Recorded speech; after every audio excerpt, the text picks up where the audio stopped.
Welcome back to As If Reclaiming the Chick Flick. What? Like it's hard? Mm-hmm. Oh, yeah. What'd you say? I was just gonna say my name's Una. Oh, yeah. That's what it is. Una, that's my name. My name's Kelly. My name is Emma Jo. This is It's our a podcast. Just three bimbos having a little chat. Just three bimbos ready to talk about a chick flick. Yay! Learned it's okay to be a bimbo. We sure did. Yeah. So true. I would even prioritize it. Yeah. Not all bimbos are as they seem. Not all bimbos. Not all bimbos. Yes, all bimbos. Ladies, today we are talking about an iconic 2003 masterpiece that is How to Lose a Guy in 10 Days. Yes, ma'am. Yes, ma'am.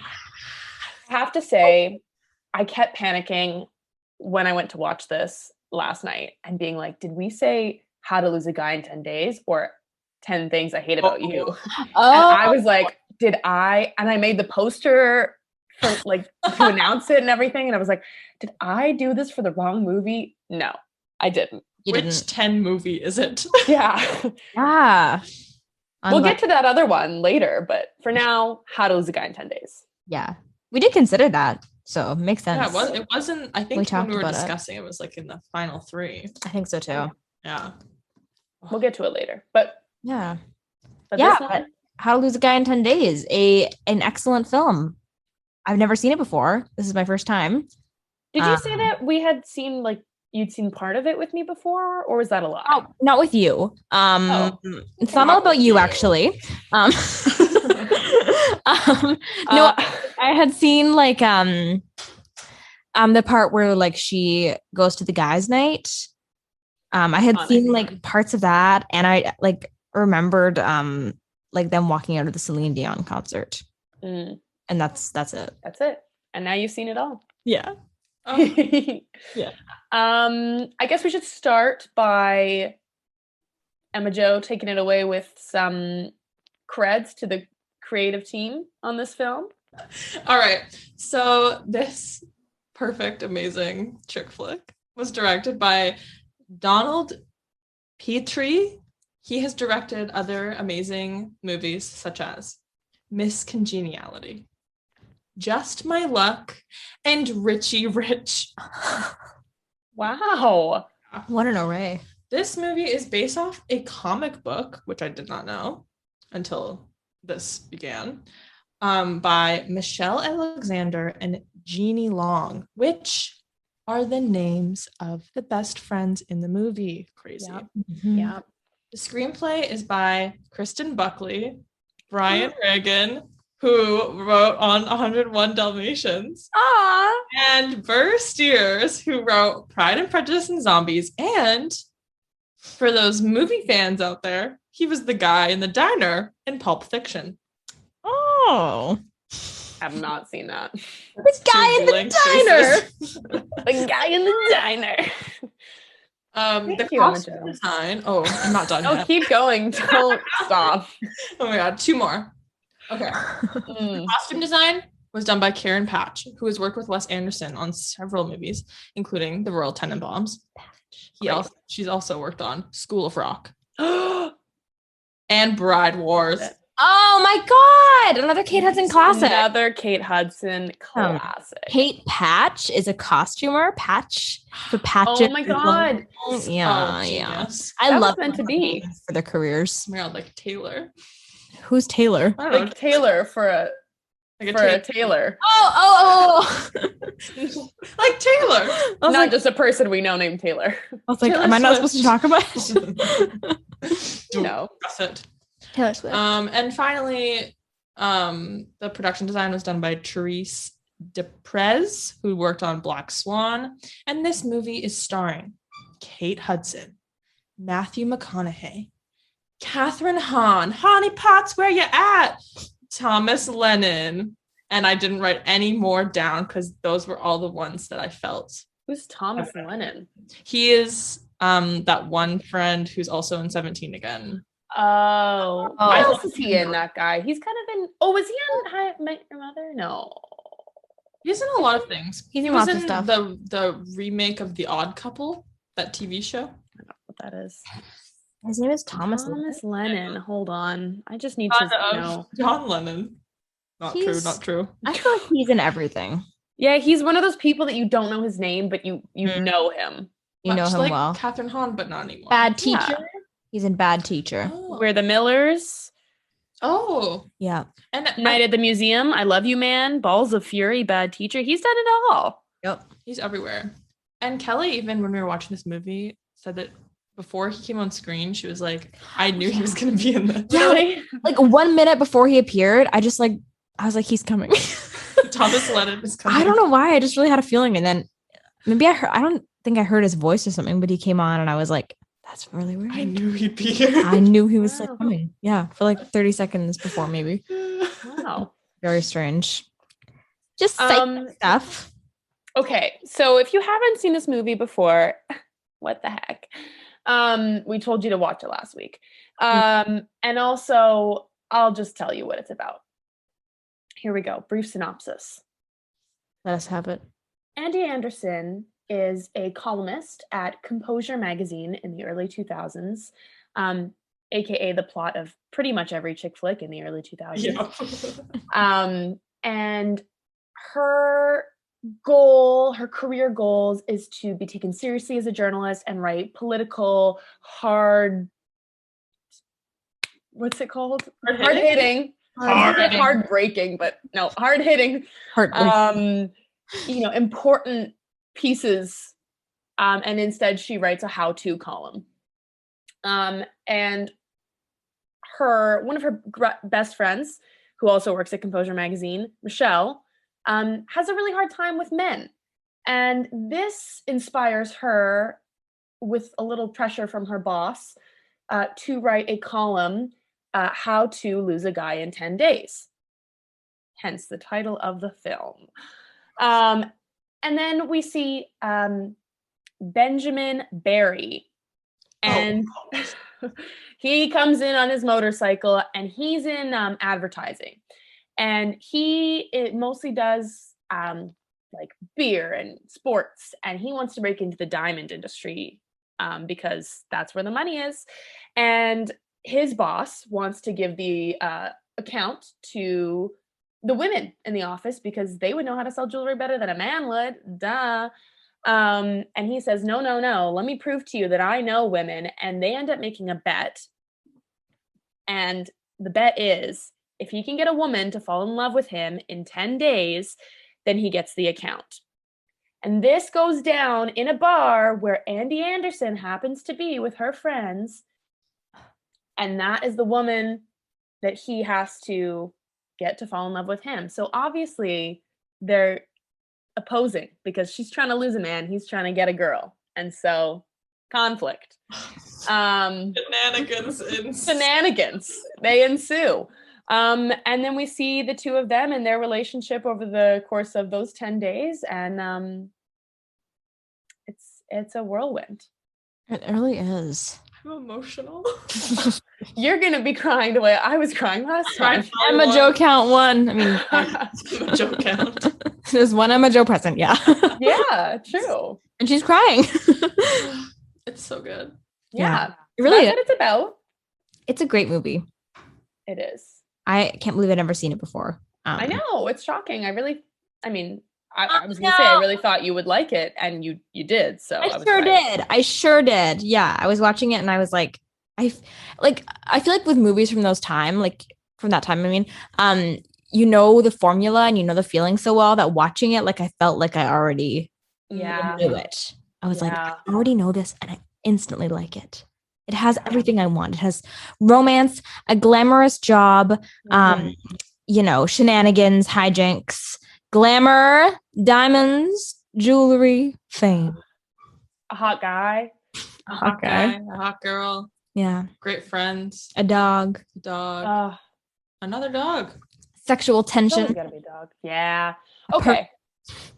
What are our initial impressions?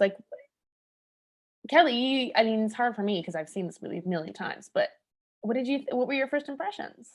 Well, like I said, it has everything I want. No, I really things you weren't expecting that you got. Oh, that's a great question. I did not know about his side of the plot. Oh. I knew based off the title, really, that she was trying to lose him. I didn't really know why. And I did not know that he had like an end of the bargain to hold up or whatever. So that was interesting. I had no idea about that portion of the plot. It was also very interesting to like see Kate Hudson behave in a way that was like the way she was putting on to put him off, of being really like baby voicey and stuff like that. I've never seen her behave like that before in a film because she's always like kind of how like the actual Andy character was. Yeah. It's always kind of like that, Yeah, so that was like an interesting lens to see her through. It was like kind of, I was like, oh, what? Yeah, I wrote down when I was watching it that it was like, she's very good at playing the cool, effortless, chic girl who then plays the like crazy, clingy, over the top, baby voiced girl that you kind of hate. Like she was really good at doing both at the same time. I completely agree.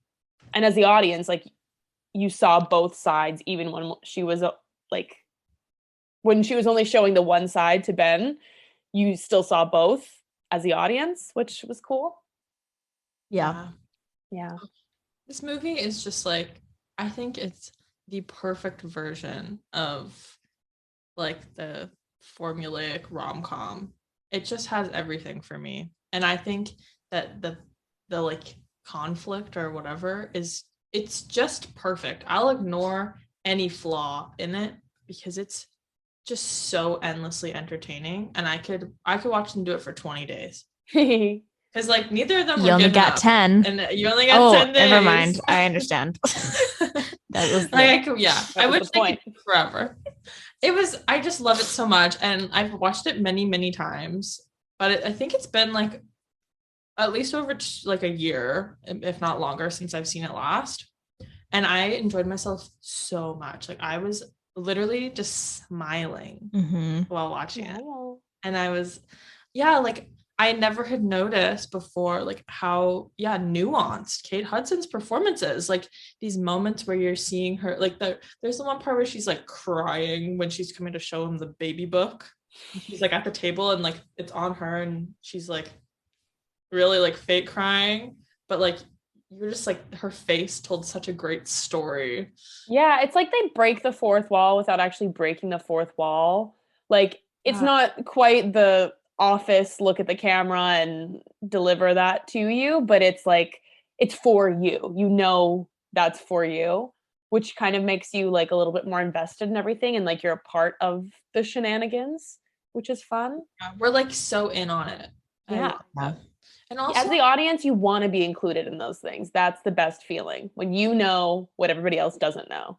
And I'm really glad that Andy is the protagonist, that we like see it from her side the most, because I think it would be more fucked up if we were like watching it all from like Ben's side. I'd be like, because that's a question I asked Kelly like about probably like once we knew what the situation was. I was like, which of them is doing a more messed up thing?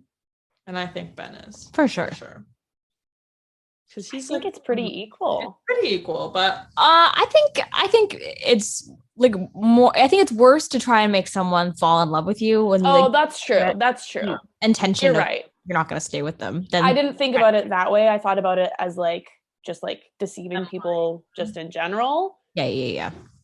But no, you're right. Like trying to make somebody fall in love with you, and like I thought about that about halfway through the movie. It was like, so if Andy wasn't doing her side of it, if she was just some girl that they had chosen in a bar and they, like what would he do with her? And they didn't fall in love like they do in the movie. What would he have done with her at the end of those 10 days? Like, all right, thanks for that. I have a diamond account. Bye, bitch. Yeah. And in love now.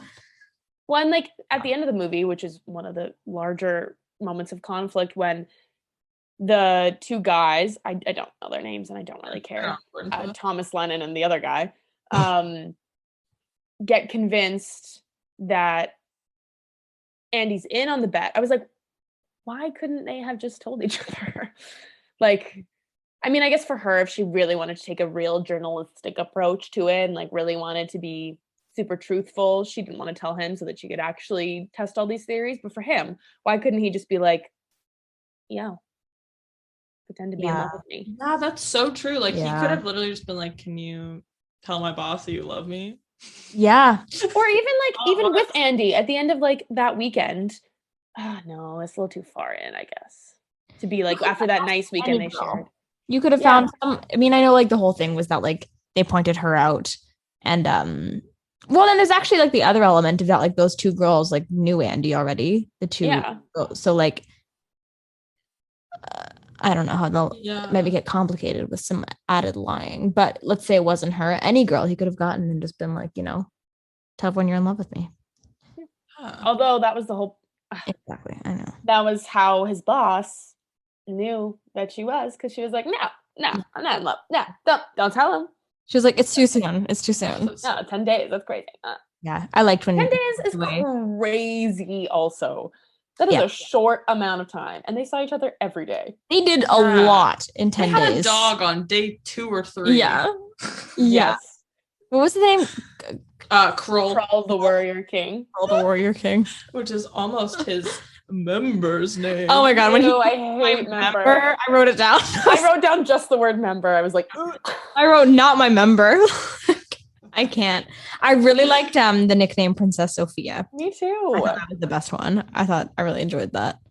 That one was Warrior King. Yeah, unless he's a good one, then he'll love it. And I like when she goes, little big, I don't know. I don't know yet. Oh my god, I'm just like so impressed by Kate Hudson.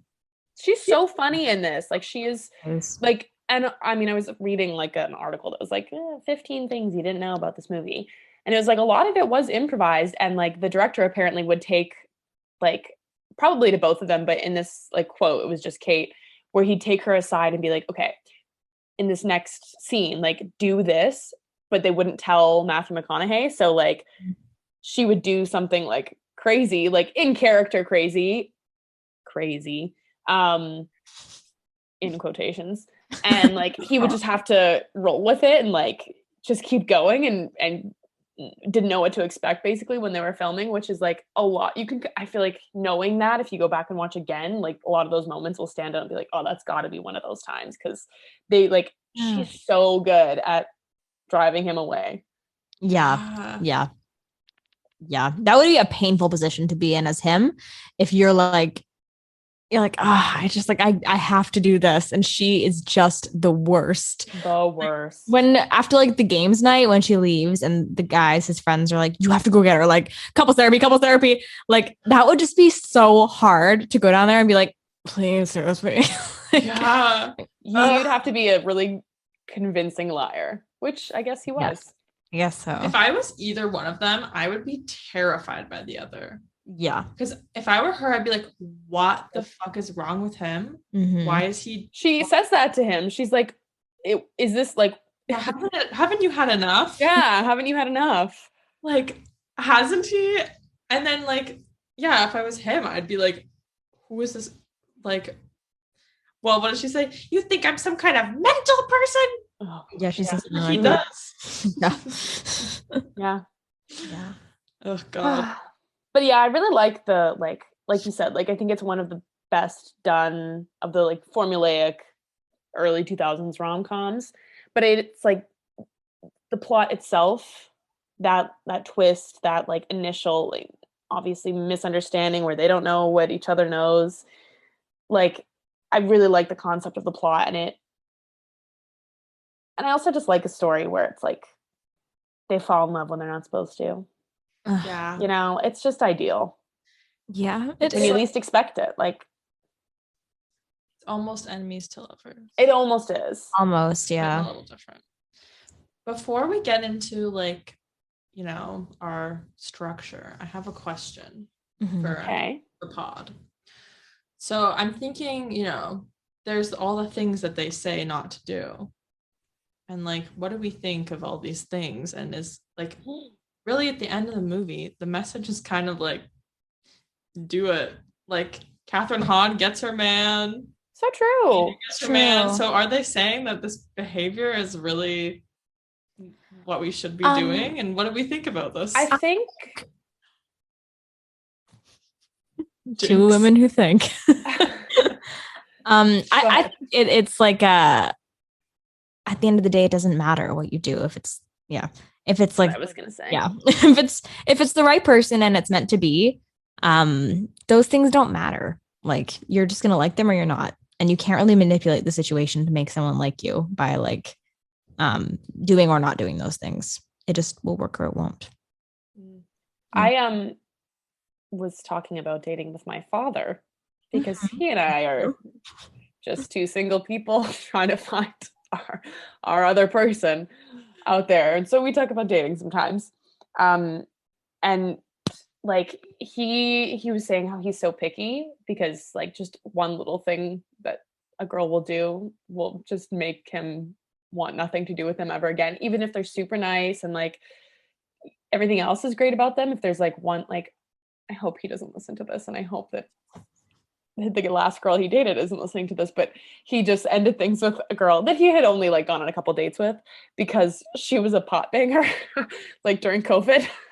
Like she but like my dad is a very cynical person. So that to him was just like he couldn't deal with it. And he was like, it wasn't just that she banged the pots at 7 p.m. every night. It was that she like led it in her neighborhood. Like she initiated it and started it. And he was like, I can't. That's it for me. And I think she's stopped now. I hope it's been a year and a bit. But I think when it was all starting off, taking place, she initiated that in her neighborhood, and he just found that out and couldn't live with it. And he was like, I don't know what's wrong with me. Like, I'm so picky and I can't find anybody. And I was like, I think when you find a person you actually really like and actually really have a connection with, those things just won't matter. They won't be on your mind at all. Like you'll be able to accept them or love those parts of them or look past them because everything else is there. And I think that's the case here is like, you can make all the wrong moves, but if it's with the right person, then it won't matter, which like, I don't necessarily believe there is one right person for every person. And then that person is going to be the person you're with forever. But at that point in your life, maybe there is that one right person for you. And that I think can be true. Yeah. In this viewing, like, you know, watching it in a way where I was like really trying to analyze it, there were a lot of scenes where I was like, oh my God, like the way they're interacting, like even though both of them are completely putting on an act, there was still so much chemistry between them. And I was like, just there's one scene like earlier on, like day 1 or 2 or something, where like, I don't know, she was doing something really zany and he was being zany back or whatever. And I was like, oh, like when they're really together at the end of this, like they're gonna joke around like this and it's gonna be real. And they do at the end. They're like at the very end as they're like fading out, like they're like making fun of each other and like being playful, like when they're on the fucking bridge at the very end, like he starts like making a joke about like something she'd said earlier, like one of her crazy moments, one of her zany moments. And I'm like, but you're totally right. There's like those moments of chemistry, even when they're putting on an act, like it's like they can't help but still have those moments. Like for me, like one of the ones that I wrote down was when they were after he gets punched at the movie theater. Oh yeah, that's a great moment. Yeah, and then like he's sitting there like cuddling with her sort of, and like that is like imagine your girl is like chatting in throughout a movie and this guy's like, I just want to fucking watch the movie, shut the fuck up. And then she makes you go and fight this guy who's huge, and then like that would be absurd on like the second or third date, and she calls you her boyfriend, or after like 2 or 3 days. Like that would be like a wild moment. And but they still like cuddle there, and like he kind of like rubs his head against her chest and like tries to make a joke about that, but it's like they like genuinely laugh together, and it's just so like, oh, that's really nice. It's really nice. She's like, get up, Rocky, or something like that. Yeah. It's just such a cute moment. It's just like a really revealing, like, I think like the heightened like fight moment, is a really great way to give way for an honest moment where you kind of like drop character and you're like, oh, we just connect. And you're like, oh, wow. Really well said, Kelly. Oh my God, thank you. Kelly, you're so smart. I've been practicing for the pod. Bimbo who? Wow. He says at one point, and I just want to know how you guys feel. A woman in lust wants chocolate. A woman in love wants diamonds. What do you guys think? I think it's the opposite. Oh, I want both all the time. Mm-hmm. Singular or lusting or loving. I want it all the time. Yeah. No pressure, no diamonds. Oh, wow. What do we think about true or false? All's fair in love and war. Oh, talk about iconic. Yeah, that was an interesting moment. For me, I'm gonna say false. I agree. I don't think all's fair. I think in love or war. There's war crimes and things you shouldn't do in relationships. Absolutely correct. Yes. But not according to the two of them. No, they think let's go for it. Anything goes. Yeah. Did you guys notice that their names are AABB? I sure did. Okay, their first like 5 conversations or 3 conversations or whatever are just like so weird. Like it's like no word. Hungry, starving, leaving now. Eat the door. Yeah, I wrote down like their first interaction is like maybe 10 words. Like yes, it's wild. And then she just gets kind of fun. But it's fun because they both like obviously he knows he's got to get this girl, and she's like, oh, perfect. Like they don't need to look around for anything else. They don't need to explore their other options because that's it right there on a silver platter. Oh, that's so true. Like they both in that moment are like, this person's totally into it. Yeah. Yep.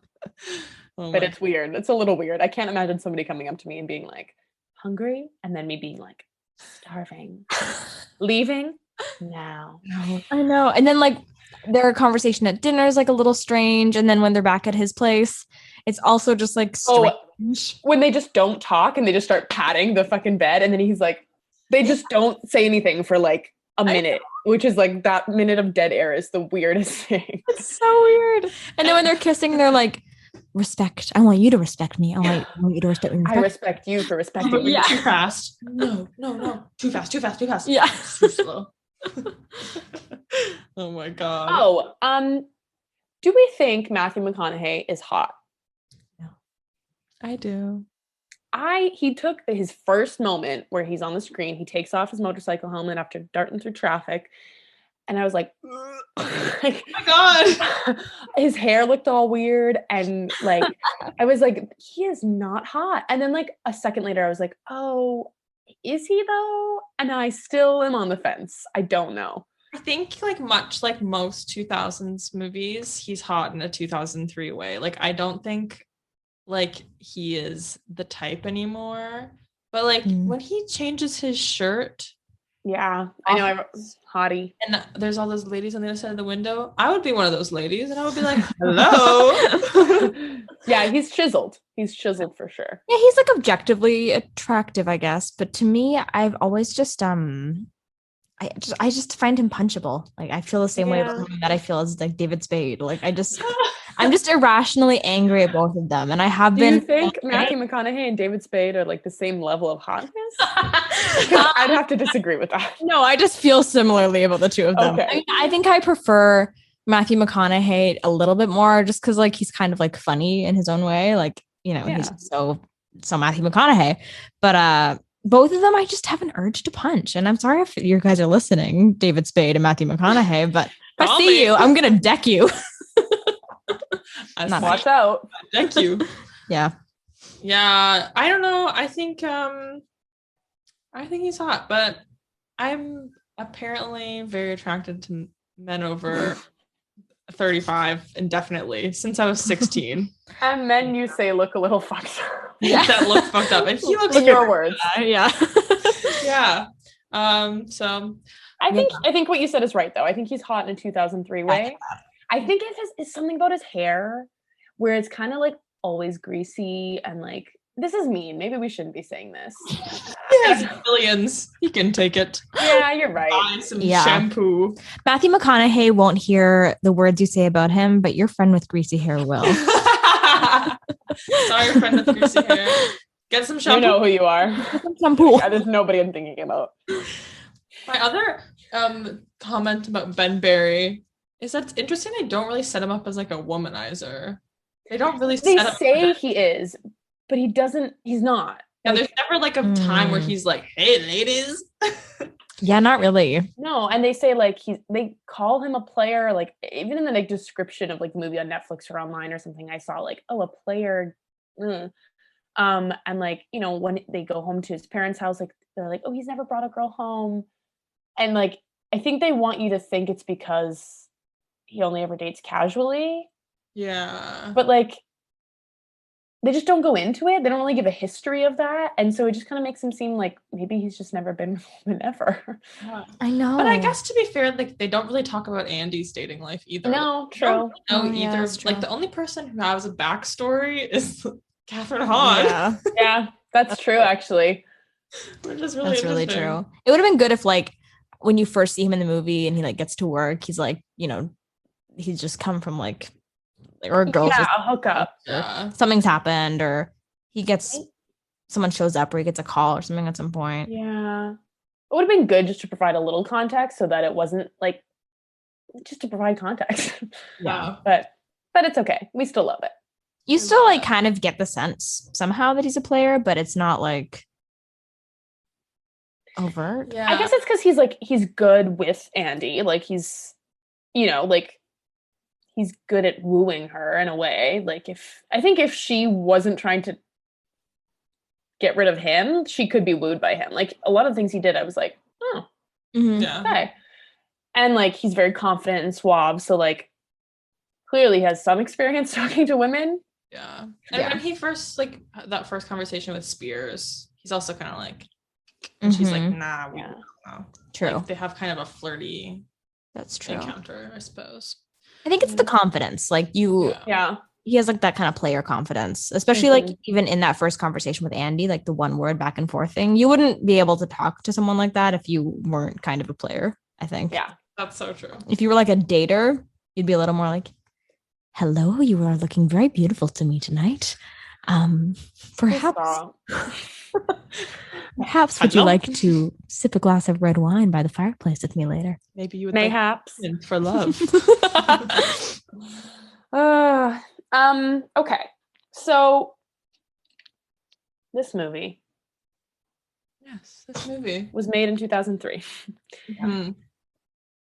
How like has it changed pop culture? I think not. I think it's iconic. I think I still enjoy watching it now, even though it's been almost 20 years. But I don't think it really had a huge impact on pop culture in the way some other films have, such as Legally Blonde, which we discussed last time. It's not quite that sort of a movie. Yeah, it's interesting to look at it, especially like since the only other film we've talked about is Legally Blonde, because it's like this movie, it begins and ends, and it's there. Yeah. I don't think it had an impact on pop culture, and I think on the flip side, it is very heavily impacted by the pop culture of the time and the like mental, like I don't know, the point of view of the time, the fact that it's like, you know, Composure magazine is basically like Cosmo, and like, you know, I think it's like a time capsule of like, you know, what people wanted to look like then, and you know, like how they wanted their lives to be, and you know, there was a lot of I don't know, I'm there's a word I'm trying to think of, I can't find, but I think it's like it like really clearly shows like what the world was like at that point. So I think it's almost the opposite of having an impact. It was impacted. It was impacted. I think it, like we said already, like it did it the best, like out of that style of movie. Like I think to like other Matthew McConaughey early 2000s movies like The Wedding Planner and Failure to Launch. Yeah, and I'm like, this is Kelly's a failure to launch stan, but I think this is the best of like the style. But yeah, I mean, like when we talked about Legally Blonde, like there's a Broadway, there's adaptation, there's sequels, there's music videos and celebrities recreating iconic scenes and outfits and moments from that movie, and this it never really expanded, like you said, past just the world of the movie, which is fine. It's great in what it is. But yeah. Yeah, like having never seen it before, watching it, there was no moment where I was like, oh, that's what that's from. Yeah. There was like nothing I could really think of. Maybe like even the only thing I can really think of like having heard before is like people just talk about the title in like fun ways or like, Yeah. This is my How to Lose a Guy in I don't even know. Yeah, I feel like the plot is the most iconic thing about it. Yeah. Like the scenario is iconic, but I think like, like there's the reason that it's so like influential to me is just that it was on a lot. I feel like it was on TV all the time when I was growing up. That's probably how I watched it for the first time. Yeah, same probably. Like that's why it's relevant to me, is because it was just around, but there's not like, there's not really any quotes. There's not even like, like the question we have of like, how did it influence flat fashion? Like there's not any like looks that I'm like, oh yes, everybody knows this look from How to Lose a Guy in 10 Days. Like I'd say the yellow dress is probably it. And that's like on the poster. Yeah. Exactly, yeah. I think actually I totally agree, but I think this isn't directly like the movie did this, but the scene where the three of them, like Andy and is it Jeannie and Michelle? Jeannie? Yeah, Jeannie, I think. They go out like to the bar where she meets Ben. All of the outfits they're wearing, like I think like slightly modified, are like outfits that people are starting to wear again now. Like Michelle is in like a two-piece like pink like set, like a little tank top and a skirt, and like Andy's got the kind of slinky like backless dress, and then Jeannie's wearing like kind of like almost like a slip style dress, and it's like very much that style of fashion that's coming back. I was like, I wouldn't wear any of those exact looks, but that style is coming back, and I could see like that's the kind of shit I see on TikTok all the time. Like, yeah. So not exactly that movie, like it's not really anything that How to Lose a Guy in 10 Days had to do with it, but just the style from that era is starting to come back. If we want to get on top of the trends, maybe we should analyze their costumes and steal some looks while we can. So we're so right. Well, and even some of Andy's more casual looks, like when she's on Staten Island, she's wearing just like jeans and a tank top, like that very like minimalistic style is coming back in with like the baggier jeans and like just like a plain white tank top and like some white sneakers. Like that's the look now. Like that. Yeah. That is fashion now. So that tank top was cropped, she'd have a fit. Yeah. Literally. Really. Yeah. What about like I guess Kelly, this would be hard to answer, but like our nostalgia meter. Like you don't have any nostalgia with this movie. Well, I would say like I have nostalgia for the time period. That's true. Which is an added element, I would say. But you guys answer first on that one. Una, what's your nostalgia meter? Yeah, so this is like, would I still like this if I watched this for the first time today, basically. Yeah, I thought about this. I definitely don't think I would like it as much as I do now if I watched it for the first time. Like, I do really like it. I just think like there is a part of me that mostly likes it because like it's a movie I've watched a million times since I was little. I'd say I'd give it like, okay, how do we do this? 0 is like, 0 1. Like it's like Legally Blonde, we gave a 1. Right. So I would give it like a 3 because I still think it's a good movie. It's fun for the time. But I was watching it kind of critically this time, and we'll talk about like the things that are a little iffy about it, and like comparing it to Legally Blonde, like it definitely had some more like moments. Which I just don't think hold up. And like some of the jokes and even part of the plot is a little bit misogynistic. Sure. so in that sense, like it's hard to say for sure because I'm like, I have seen this movie, so it's hard to know like how I would feel if I hadn't. But I would give it a 3, I think. Yeah. Is it out of 5? Out of 5. Yeah. Okay. I think I would probably give it a 2. Like, I don't know. I have a lot of nostalgia around it, but I think it's like formulaically really good. Yeah. And like, I think if I watched it for the first time and it was still released in 2003, I think I'd like it. If it came out today, I'd probably like it a lot less because I'd be like, why are you making these jokes? Yeah. That's true. But like, as it is, like if I was watching for the first time, I think I'd still, I really enjoyed myself. Mm-hmm. Yeah, okay. Maybe I give it a 2. I changed my mind. You're right. It's a 2. Yeah, I strong-armed you. Yeah. Yeah, that's a good point about if it came out today, I think I would feel differently. But I really, really, really enjoyed it. Like I had a ball watching it. And I think like for sure some of that is based in like nostalgia for the time and familiarity with this formula and these aesthetics and this way of speaking. So like I'd probably say a 3. Just based on that. Yeah. But it was so good. Like I had never seen it before. So it was just, yeah, I think it really holds up. And I think you definitely have to already like that kind of movie. Yeah. And have seen movies like that. I don't know if it came out on its own right now, what I would think. I'm curious, like, I don't know if like a younger Gen Z watched this movie, what they would think of it. Because like they have really grown up with, like, we have, we kind of grew up during the golden age of rom-coms, and this is definitely one of the golden ones. But I wonder if you didn't really grow up around it as much, like what you would feel. Yeah. I like the fashion in this movie, but it's not like, not every look is a look, Yeah.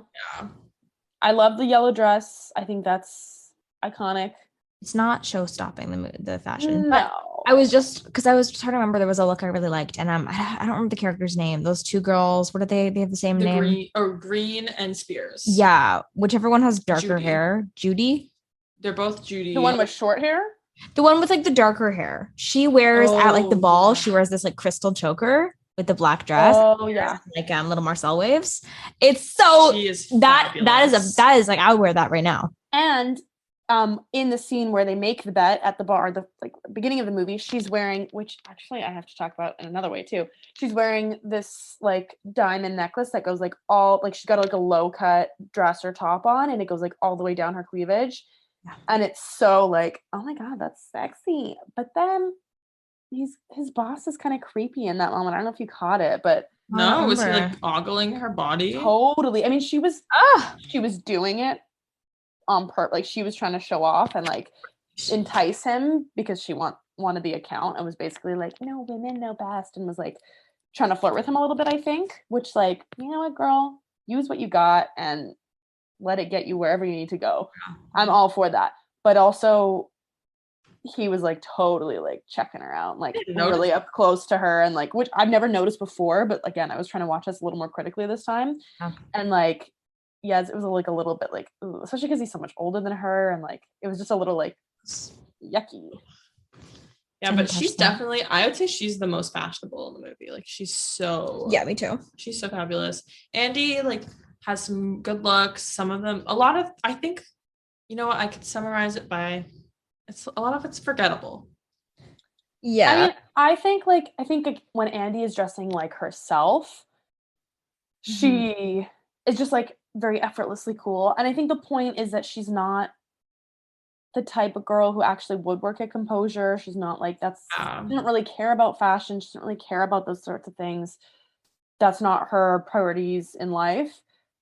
So I think like that's the costume design, if that's what they were going for, it worked. And then I think when she's trying to like be the, when she's putting on her girlfriend crazy shoes, I can't use the word crazy, but that's how they portray her. She wears like all those like weird like little dresses and like little sets and like stuff. Housewife. Yeah, she like totally like 50s housewife sort of vibes, which is kind of funny. Yeah, she wears a lot of like cutesy little garments, except for when they go to Staten Island. Is that where he lives? And I She think, wears like the undershirt on the way back or whatever. Yeah, I'm not a fan. And I think that's because she's herself again. And her hair's curly. You're right. Because she's no longer putting up a front for him. She's just in love with him. You're right. But I actually really like her outfit when they arrived to Staten Island. She's wearing like a little like white, like I think tube top maybe, and like a little white skirt or something. It was pretty cute. Oh, yeah, I forgot about that. But again, kind of, nothing like special. Nothing like Elle Woods would wear. Yeah. It's like kind of disappointing is like, I think Jeannie is supposed to be like the fashion columnist or whatever. And like none of her looks were like, oh, she's in fashion. Like, yeah. Clothes. Again, I don't really remember anything she was wearing other than like the looks the three of them are wearing when they went to the bar that night. Like, and I only noticed it because I was like, hey, maybe I could wear something like that. Well, like, but it wasn't like, wow, I aspire to look like that. No, not at all. Missed opportunity, I think. Michelle's apartment was real ugly. Oh my god, it was so ugly. Real ugly. It was like real ugly wallpaper. I was actually, this is kind of off topic, but on topic, is that I was looking at like penthouses in New York on Zillow yesterday, as I do. Of course you were. And there was like several places, like kind of old style ones that all had this thing where like different rooms would have the wallpaper be the exact same as the upholstery on the furniture. Oh, like one room had this like green floral one and be like a bed, and then like the wall was the same, and then it'd be like a red something for like a couch and the wall. It was really weird. It was really ugly, and I'm gonna attach some photos on social media because everyone should see them. They're ugly. That's disgusting. Ugly, yeah. Ugly New and York houses. They give me vibes of Michelle's place. So I don't know. Maybe that's a weird New York thing that I don't know about. Is ugly. Ugly. Is it normal in New York to be ugly? Not that I know of, but this whole wallpaper business, I'm not so certain. Maybe that's why people in New York just seem to be more beautiful, is because they make their surroundings so ugly that they look better in them. That's so true. Yeah, thank you. Wow, I'm gonna tell people you said that. Oh, you should. Speaking of apartments, I do like Ben's apartment. I like to hang out there. There's an upstairs. Yeah, there is. In New York. That's nice. That's nice. I read in like a fact thing about this movie that they were trying to make the apartments be like dream living spaces, which I thought was okay. Like an of the time. Did we see Andy's apartment? Only the outside, I think. Yeah, only the outside. Yeah, which, to be fair, I was like, oh, she rich? Oh yeah. Yeah. Absolutely. Okay. Yeah. Yeah, okay. There's not like a ton that remains relevant from this movie. Like I was saying, like that era of fashion is coming back into fashion, but it hasn't remained like relevant or like throughout the whole time since that movie came out. It's just now starting to come back in. Yeah, like you know how in like Legally Blonde we were like, Elle has some very timeless looks, like it's very, very 2003 in this movie.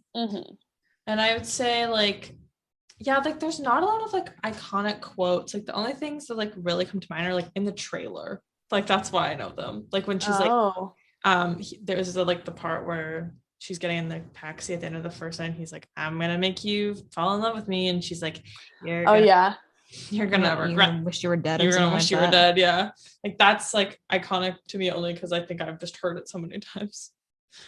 This is not really iconic, but just speaking of quotes, I thought it was really funny when, especially for me, when she's like, he makes dinner for her, and she's like, I wish I ate meat. Yeah. Mary had a little lamb. Which is also kind of an inconsistency. They go out and have like lobster and crab. She could be a pescatarian. I mean, yeah, that's true, but she better be. She's just lying for sure. She is just lying. But I mean, like, I was thinking about how I would lie my way out of that lie. Yeah, and definitely. That's how I do it. Yeah. But was pescatarianism even a thing in 2003? I don't think it was very popular, no. Yeah. All's fair in love and war, like that was, but I mean, that's a quote not from this movie. Yeah. I think she quotes Shakespeare at one point. I think she says in their couples therapy, I think she says like, thou doth protest too much or something. Oh yes, when they say he's gay. Oh yeah. That was weird. He's like, I love women. Yeah. I mean, I don't know. Again, I think it's just what it is in the Yeah. however many minutes this movie is, that's where it exists and where it thrives, and it doesn't really go any further than that. Mm-hmm. Like even, I don't know, the ideas of like, the things you're not supposed to do or whatever, like that's not really what it's about. So it's not like anyone took away that, watched the movie and they're like, okay, I should never buy a dog with my boyfriend of 2 days. Mhm. Like it's not like any of that even is like Yeah, and I feel like we've gotten to this point now where like I remember like I fucking loved magazines as a kid. Like I would grab the Cosmos and the Glamour and the 17 and read them all. And I remember like a lot of those like how to or what not to do columns and articles, and I feel like those are just like kind of not really in existence anymore, just because a lot of people are like, do what you want to do if it makes you happy. Like that's kind of more the mindset these days, is like different people can do different things that serve them well, and it's more about like serving you and your best interests versus like what is generally accepted, which is great, I think. So even though like concept of the like how to or what not to do has kind of, it just doesn't really exist anymore. If not that, like the influencer has replaced it, where someone just like finds someone that they're like, oh, I want to be like them. Yeah, but there's like fewer like hard and fast rules of like you cannot do this or you have to do this. It's just like you take influence. You're influenced. Yeah. Influenced. Yeah. What about like the soundtrack of this? The only song that I'm like, obviously You're So Vain. Yeah, that's it. And it comes up twice. And it's iconic. And I remember after watching this movie, maybe for the first time or maybe just after I really decided I really liked it as a kid, I think I downloaded You're So Vain and I listened to it a lot. I was like, yeah, I get it. And Barry, you're so vain. Yeah. Yeah. And that's great like song. Great number. Of like, there's some chick flicks that have like the iconic song and it is iconic, but it's also iconic on its own. Yeah. True. Yeah. But I don't think I would know that song if it wasn't for this movie. I mean, yeah, I definitely wouldn't have. I know it very well. I think this is how Kelly, you're a musician. Yeah, but that's not how I learned it. I don't know how I know that song, but I've known that song for like a long time. I think this is probably like the first place I heard it. Yeah, for sure. I don't know. I mean, I don't know. To be fair, I probably saw this movie when I was like 5 or 6 or 7 for the first time. So like, I'm not saying that's not where you first heard it, but you might have known it eventually. Guys, let's not gatekeep You're So Vain. Yeah, come on. Only bimbos are allowed to enjoy You're So Vain. So true. Barry, you're so vain. You're so vain. Well, should we talk about what's not it? With this there's some things, unfortunately. Yeah. Where do we even begin? Maybe with just the generalized misogyny throughout the whole plot and all of the main male characters and just the whole movie. Yeah. And the female characters, actually. You know what? Fuck that. Yeah. The thing I thought about the first time that I, now watching it very critically was like, the Judys. I was like, oh, like, you know what? It's pretty messed up that Ben is really actively trying to take this job away from 2 deserving women, one a woman of color. That's pretty messed up. But then they go ahead and sabotage another woman, so it's not like they're really supporting another woman either. But I don't even think it's a big deal to like take a job from somebody. I think at that point it's like, okay, whatever, fair game. You're just like, that didn't feel bad to me. It just felt like, though, like they have it, like. I guess, but I guess the whole point of it was that like he was never even considered because he's a man, like because it was just like, oh, the women automatically are going to get the jewelry account, duh.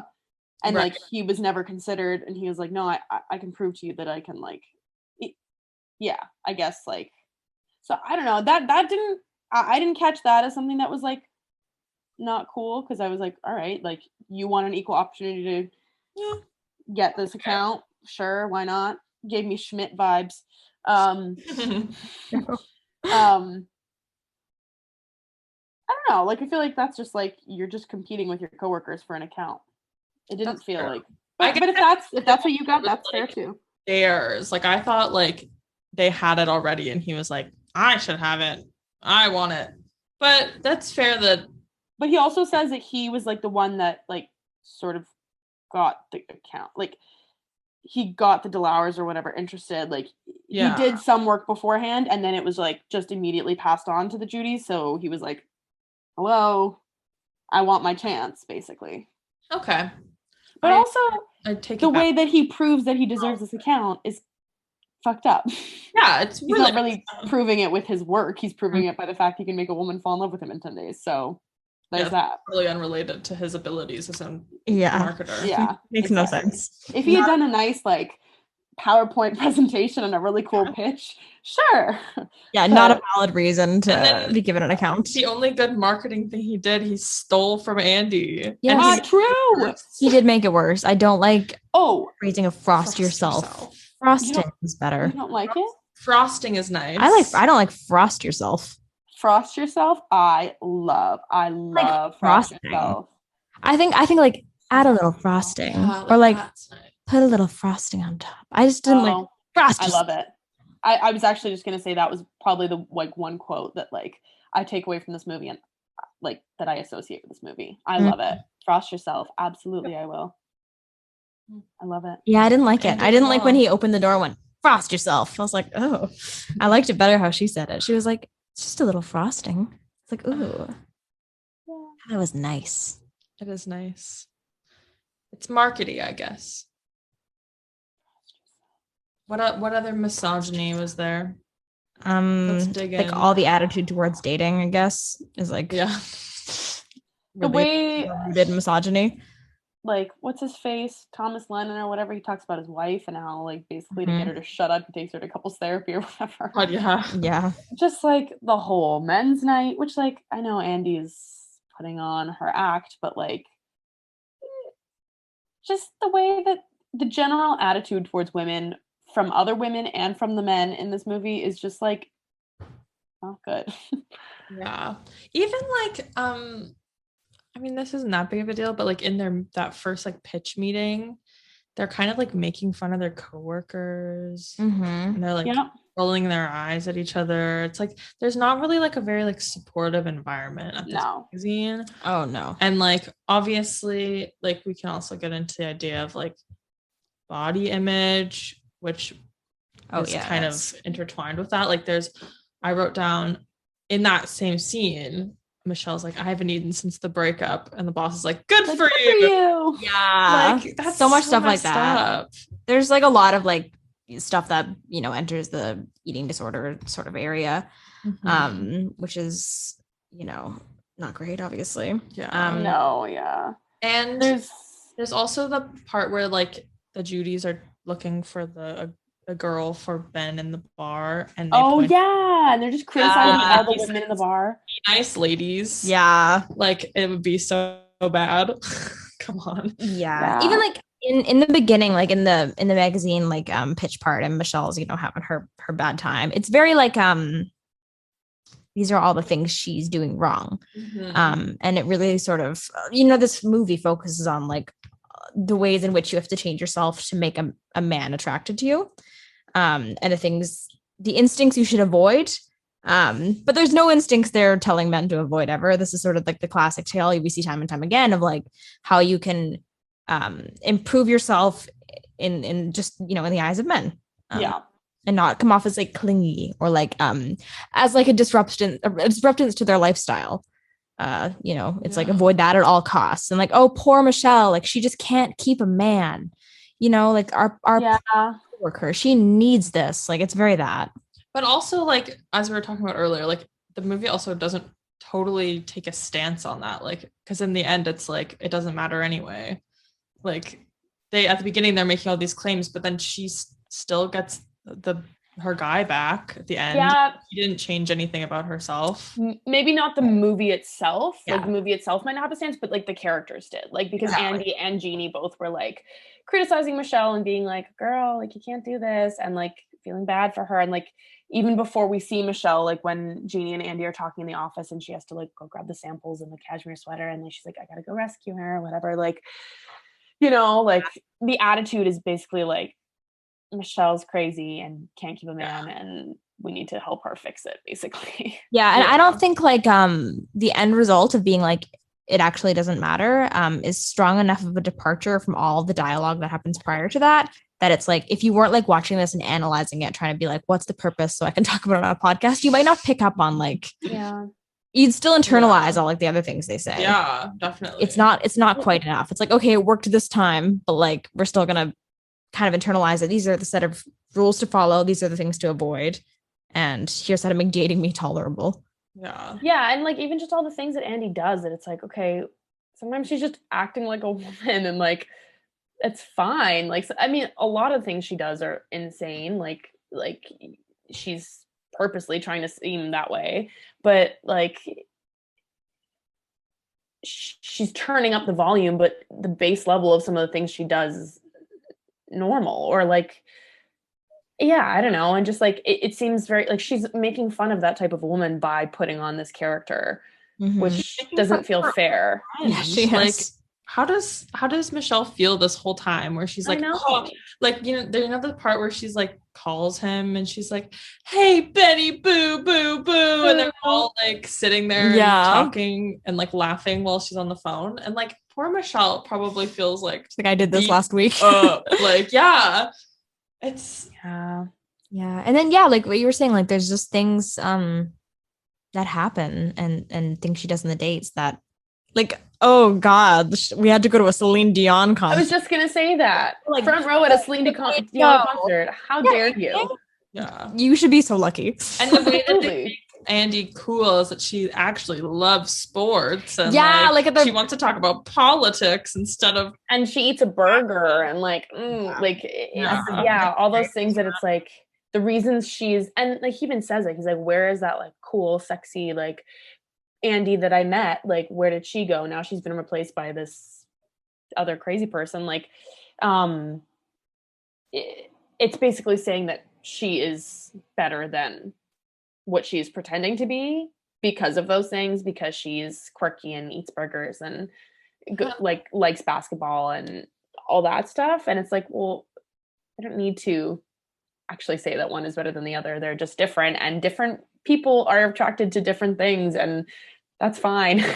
I don't know, even like this littlest things, like in the scene where they're at the basketball game and she makes him miss the like last shot, and she like makes him go get diet instead of regular. It's like even little things like that. It's all these just like kind of like, I don't know, micro moments. Yeah, making fun of her when she pretends to be vegetarian or whatever, and they like go to the vegan restaurant and they're all like, we're like judgmental of everything there. And like she's literally like, or like the scene when they're tanning on the roof, like they all have fucking abs. Like these regular magazine ladies all are shredded. Like they have these perfect bodies, and like they're saying the only thing that's wrong with them is that they're acting wrong with these men. They are still beautiful, but if they would just act different. Yeah. Like, yeah. So definitely that part's not great. No. And we also see a lot of cultural appropriation throughout this whole movie, and not a lot of characters of color at all, really. It's like, it's interesting because it's a movie set in New York, and New York is like one of the most diverse cities in the world. And it, there's one speaking character that is half Black, which is Spears. Her name is Michael Michelle. Isn't that a cool name? Michael Michelle. Her first name is Michael? Yeah. That's cool. Yeah. That's cool. And then the only other speaking Black character is Ron.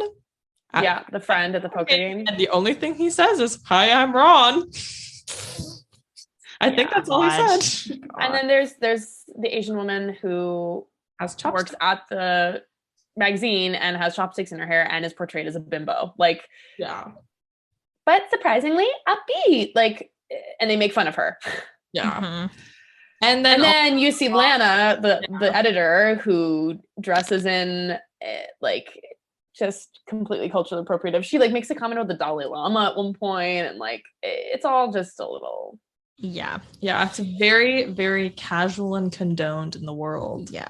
And even like I don't know, like some not like necessarily like culturally wrong, but there's just like language they use towards each other. Like I don't remember who, but somebody calls someone else a hussy. Oh, okay. Nothing.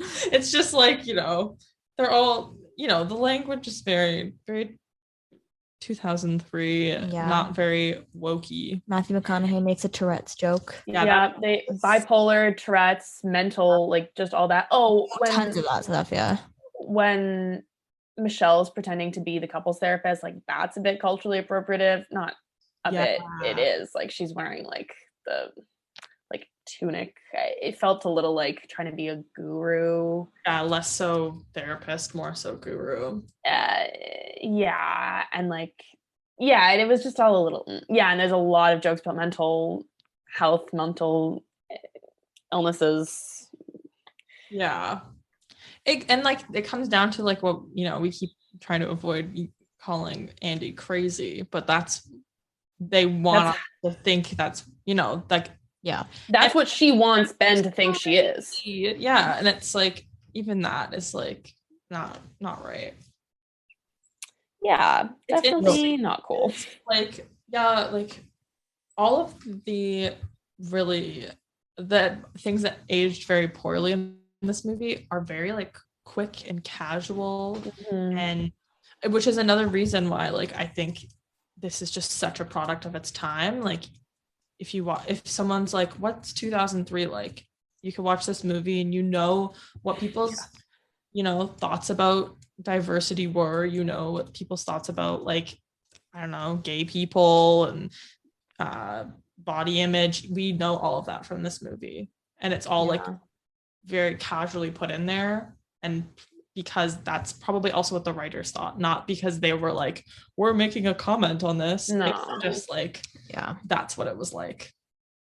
Yeah, because there aren't really a lot of moments of like blatant racism, because again, there aren't really many characters of color in this, so it's like not a lot of opportunity for it, I guess. But like it's all that culturally appropriative, like just kind of passive sort of part of just what life was like at that time, which was not good in a lot of those ways, when it comes to mental health, when it comes to body image, when it comes to misogyny and sexism, when it comes to all of those things.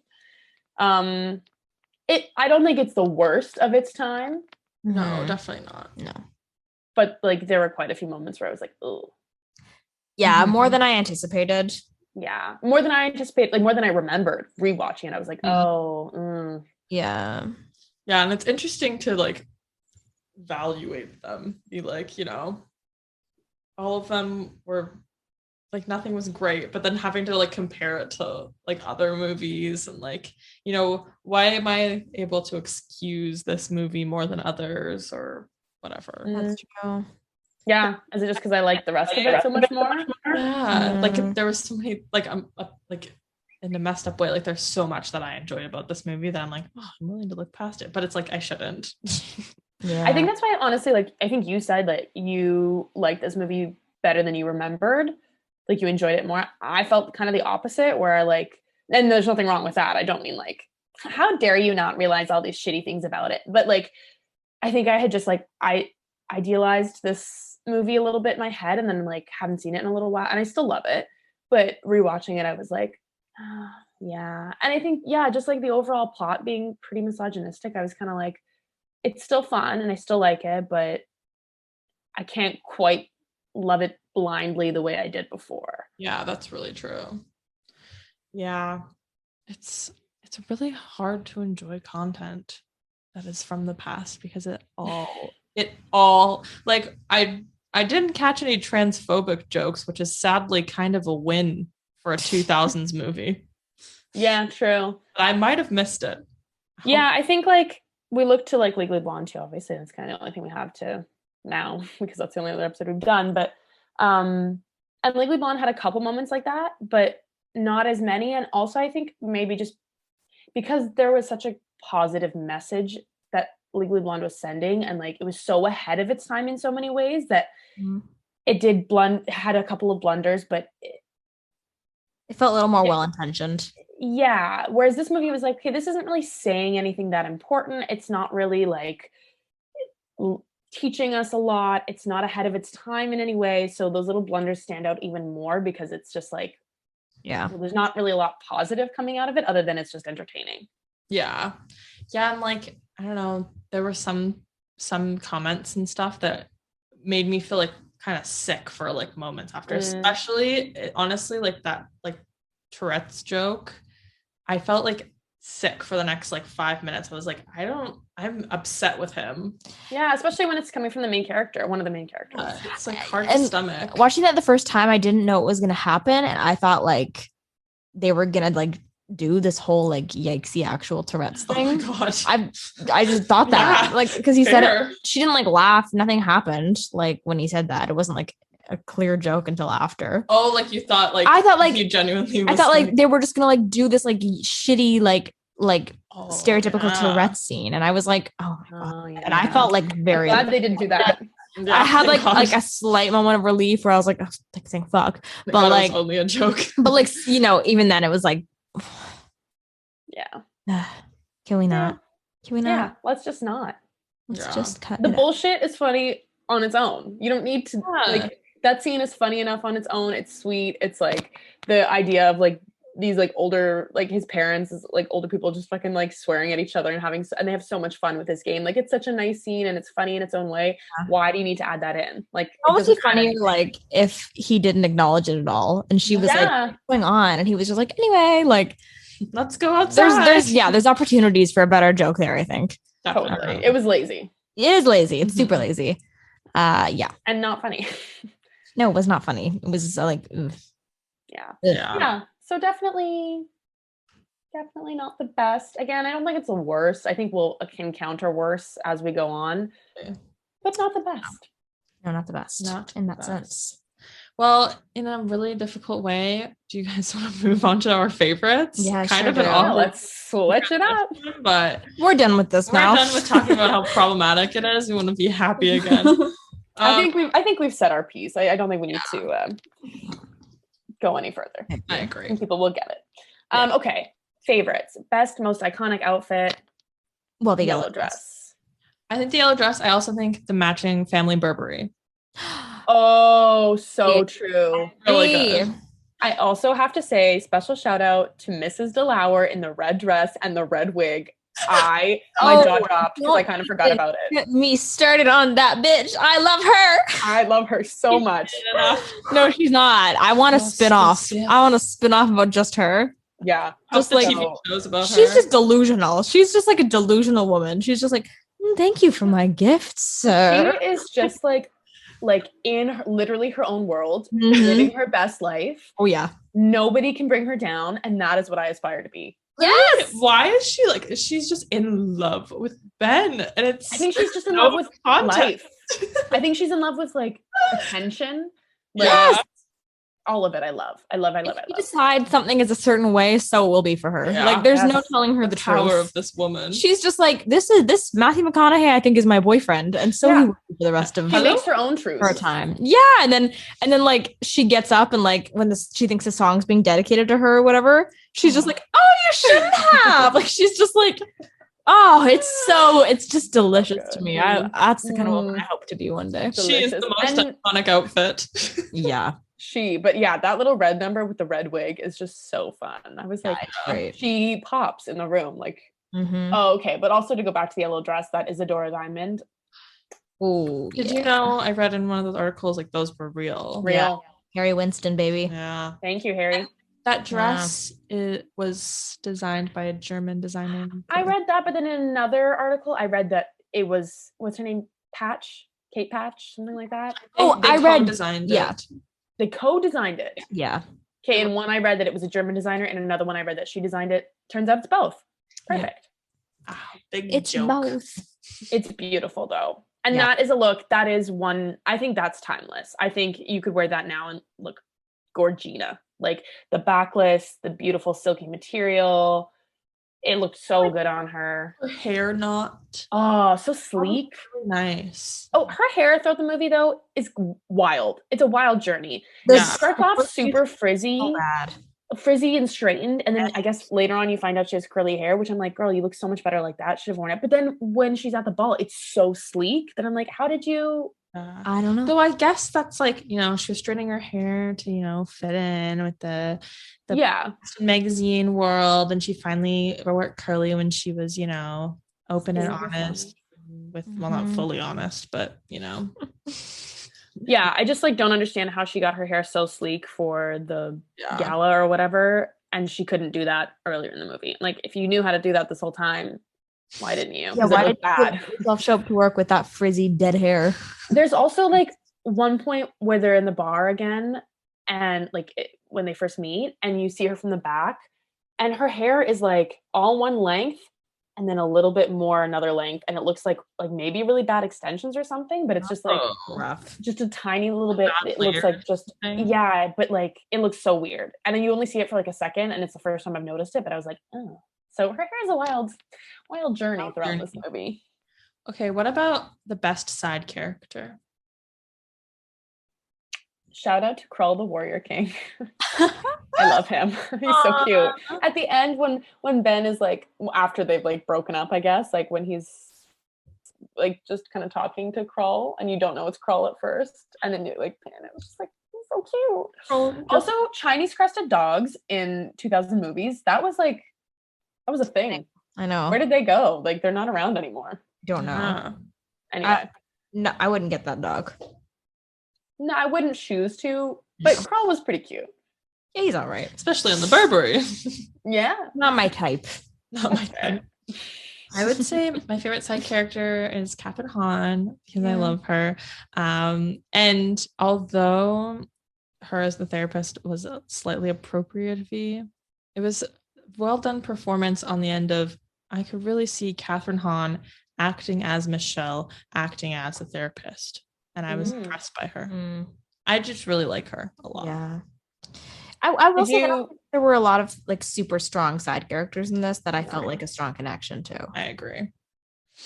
No, I still have a nice place in my heart for Mrs. Delauer, and that's kind of all I can think about. Yeah. And she's like not really a side character. Like she's in like 2 scenes. But boy, are they memorable. Yeah. Emma Jo, did you, in those articles that you read that I also clearly read, read that Catherine Hahn in her audition, her phone went off? Yeah, she bombed her audition. Yeah, but she got the part. Yeah. I'm so proud of her. Go her. Side characters. Winner. Yep. Yeah, I'd probably say Michelle. Same. Like, but again, their friend is not very exciting. Couldn't remember her name the whole time. Only know it because of the research I did after. Like, she didn't really get to do much. The guys aren't really that interesting. No. Yeah, I liked Jeannie. Like, she was definitely like, I mean, again, like she was supposed to be like one of the cooler girls too, like sort of more like Andy than Michelle. I liked when she said drama, drama, drama. I think she said it twice. Oh, yeah. I liked that. But again, like they weren't really memorable. Oh, I really liked, again, they're not really side characters, but I really liked Ben's family. They were really fun. And the farting uncle was funny. Yeah. Oh my God. Also, like, I don't know where else to talk about this, but I never really thought about the fact that Andy literally called the mom. Like, I always but like I really thought about that this time. Like, really? Like, she really took it that far that she 2-3 days in was like, I'm gonna call his mom. A bold move. That's so bold. This is where I'd like to give my shout out to another side character that's not really a side character, but just another person in the movie. The man who punches Ben. Oh, I love him. He's great. He's wonderful. I'd like to hang out with him. Me too. I think we'd get along really well. Sleepless in Seattle. Yeah, he did. I really liked him. Yeah. Who do we think the best guy is? That guy? Maybe Krull. No, like Ben's not the best. No, he's not. No, because he doesn't. I really don't like his motives. Okay. We're not onto the worst guy yet, and I don't know who the worst guy is either, but to talk about how Ben is not necessarily a good guy, I was thinking about how at the end of the movie, it's like he forgives her, but he never apologizes and she never forgives him. Like, it's like she has to work for his forgiveness, and like she writes in the article, like, I lost the only guy that's I've ever actually been into, and like he's the one that's so upset about everything. When I'm like, you both lied to each other. Yeah. And like you said, Kelly, like he was making her fall in love, like to just like toss her aside to and like I just don't remember her ever like being upset with him or having to like he just chases her down at the end of the movie and she's like, I love you. Like, I know. That's just kind of, and again, that's something I hadn't ever noticed really until yesterday when I watched it. Like, why doesn't he have to apologize? Why is it just her? That's a really good point. Like, the fact that he was so upset with what she did was like not really as bad. He should really, the reason he had to be mad was that she messed with his bet. Like, what she was doing was so much more like casually cruel, to quote Taylor Swift. He was literally cruel. Like, yeah, that's so interesting. Like oh my god. Yeah. You know, is just, it's not really, about that, but that scene, this is my big like gripe with this movie, is that after he stops her on the bridge at the end of the movie and they're like, they kiss and whatever. There needed to be like an epilogue scene, I think. Like I would have just loved to see like 1 year from now. Like, because you don't see them ever earnestly be together except for like that one scene where it's still not that honest.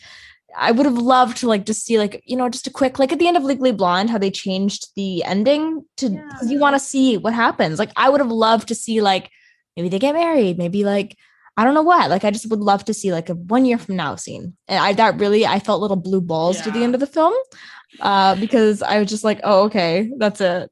There needed something. It was very much like a Ross and Rachel, like, now don't get off the plane and don't follow your dreams. Cause it's like, okay, well, what does she do now? Like, is she just unemployed in New York? Like, okay, he has a point. There is opportunities to write in New York and she was running away. But like, she could have written in Washington. Why didn't you go with her? It's just like, why is it always the women sacrificing what they want for the men? I don't know. It seems to be a pattern.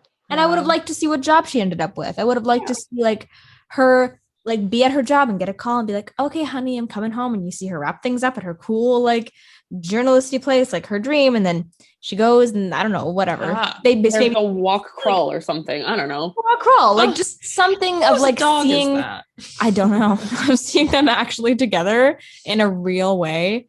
I just would have liked that because you don't see it. I agree. I totally agree. But also like now that I'm thinking of it, most rom-coms you don't get that. You get the kiss. Yeah. And that's the difference between a rom-com and a chick flick, really. To be fair, like also I feel like we talked about earlier how like you still get glimpses of their connection and like those real moments between them even when they're putting on these like fake personas around each other. Like that's like kind of the beauty of the movie where you see those little moments shine through regardless of their situation. But you're right, like we don't actually see them be 100% honestly together at any point until like that moment. Until like Staten Island in a way, like again they're still lying to each other, but like it feels very honest. That part is lovely. That part, like from Staten Island to when he drops her off, that part just feels like what it feels like when you're in love, Yes, like yes, you're so right. You get that peaceful feeling of like an early relationship, and you've just had like a really good like connected time, and you're like, oh. Like that scene was perfect. I thought it did a really good job of like giving you that feeling of what it's like.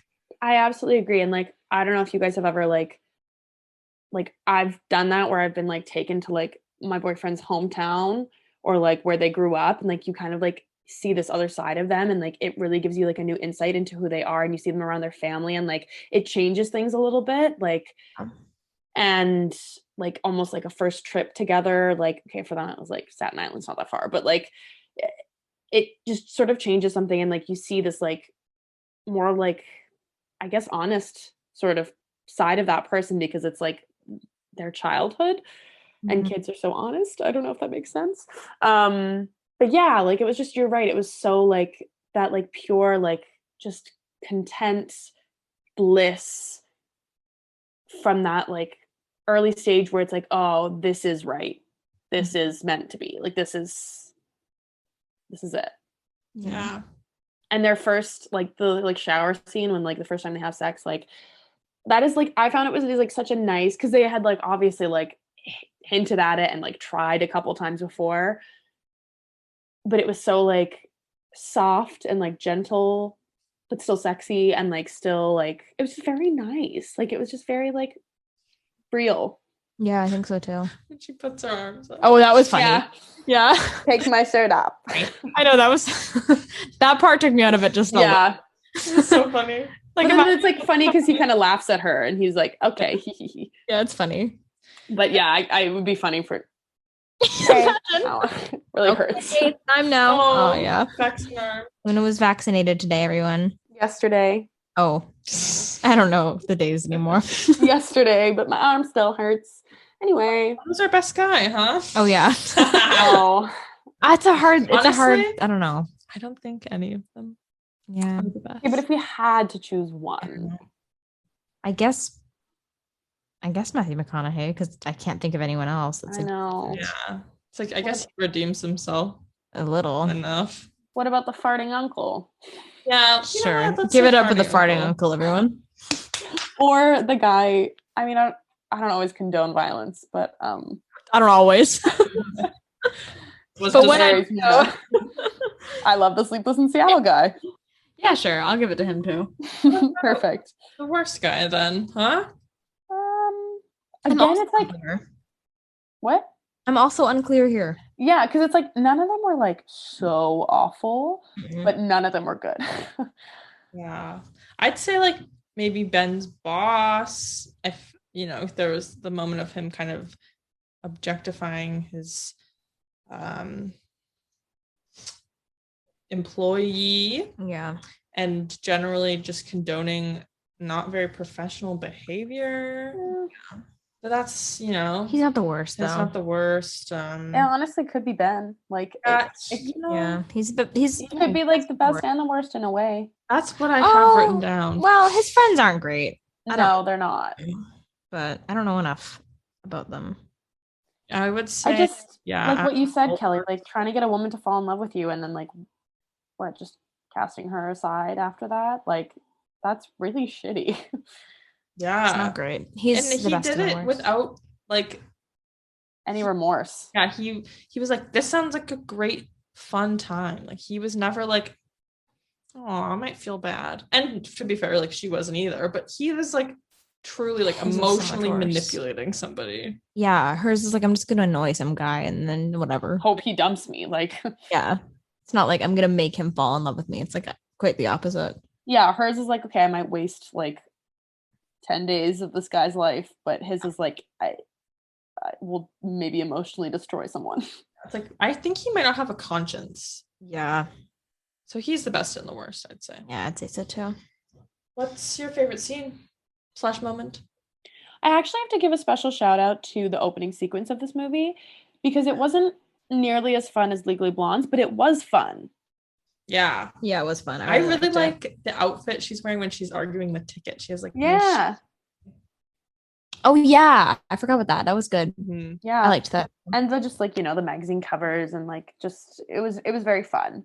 It was like almost like unfitting for the movie. Like it didn't quite match the vibe of the movie, but I liked it. Yeah. But it's not my favorite scene, but it's just a fun moment I want to shout out. Poker scene is great. Yeah. And I like to think, I'm pretty sure Kate Hudson probably like improvised a lot of that. Like I know she improvised the throwing the veggie tray. Mm-hmm. And it's very funny. I think that actually, I was trying to think, like there was some scenes that I was literally just like howling at. I think that was one of them. Yeah, that was a good one. Yeah. She just keeps building on it. Like she just keeps like seeing like the love fern and like everything. Like she just keeps like finding new things to make it even worse. Yeah. It's so good. Yeah. Favorite shot, anyone? Mm. I have one. What is it? I'm the film nerd. I really liked the shot where Ben's in his bathroom. He's discovering all of these items. Oh. He's in the mirror and he sees the Vagisil. Vagisil. Oh! Yeah. That's my favorite. Oh no. No. And she's just sitting there like, Yeah. I think the You're So Vain, like them singing to each Yeah, I was other gonna is say. very iconic. like we said, this Staten Island, that whole, it's not just one scene, but like him teaching her to ride the motorcycle and the shower scene and them on the ferry coming back. Mrs. Delauer's her like film thing. She's her commercial, yeah. Love that. Very fun. Sorry about the bad accent. It's okay. Okay, Kelly, what's your favorite question? Oh, who's the Miss Ma'am of the film? For me, it's the boss at the magazine. Can we define this one more time? I mean, I think it changes. I think it's just a vibe, really, at the end of the day. I would have said Mrs. Delauer. She's a top contender for me, but based on the grounds of it kind of being just wild to me that Andy is so like shocked that this fashion magazine won't let her write about like war and politics, and like that's like that makes this woman like why wouldn't she let me? I did all this work and still for nothing. Like, you work at a fashion magazine. What were you expecting? Like, yeah, exactly. Like, why does she work there? That was like one of my like questions I wrote down. Like, why did you take a job there? Or like, why did you stay for so long? Why did you expect things to change? Do you ever see Cosmo fucking writing about, like, no, that's not what this is. It's a stepping stone, sure. But like, if that's like your career goals and you're trying to like change the trajectory of this magazine to become like a political magazine where you can write about current events, and she says like she wants to write about war and poverty and think, what? Yeah. And then, you know, like, it's not even like clearly like, you know, like in Devil Wears Prada, it's like clear, like she takes this job that isn't what she wants to do, but it's because it's going to be a stepping stone clearly to getting, I guess she gets it through a year with Miranda Priestley. She can get any job she wants. There is nothing discussed about that in this movie. She's just like, you can write about anything you want after you do this article. It takes advantage of your friend's mental state. Yeah. No, you can't. Yeah. So I would say it's her, because I think like she's interpreted as kind of like, I mean, she's not really very fashionable, but I think she's supposed to be. Like, you're supposed to think she's kind of fashionable. So I would say she's like kind of a little more glamorous older woman who is seen as like you know, wrong or mean or whatever, or suppressive. But she's just doing her job. That's fair. I think I agree. I don't like her, so I don't really find many redeeming qualities in her. Same. Because like she's kind of appropriative and like not kind of, she is appropriative and she's kind of like shitty and makes fun of her employees and like I'm just gonna go with Mrs. Delauer because I love that woman and she's older and she's glamorous and she's just the ideal for me, and I love her. But I totally get what you mean. Like Lana is supposed to be like,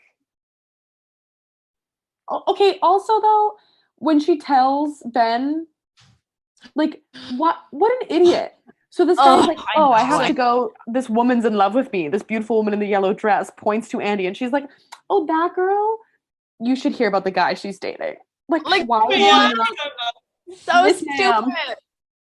Yeah. She is the Miss Ma'am. It only tips the scales for her to be that for me, like just based on like other people in other movies who I would consider to be like iconic Miss Ma'ams are often like misunderstood in the context of the film, and then when you watch it again later, you're like, oh, okay, you know, Sharpay was just living her life, and everyone else got in the way.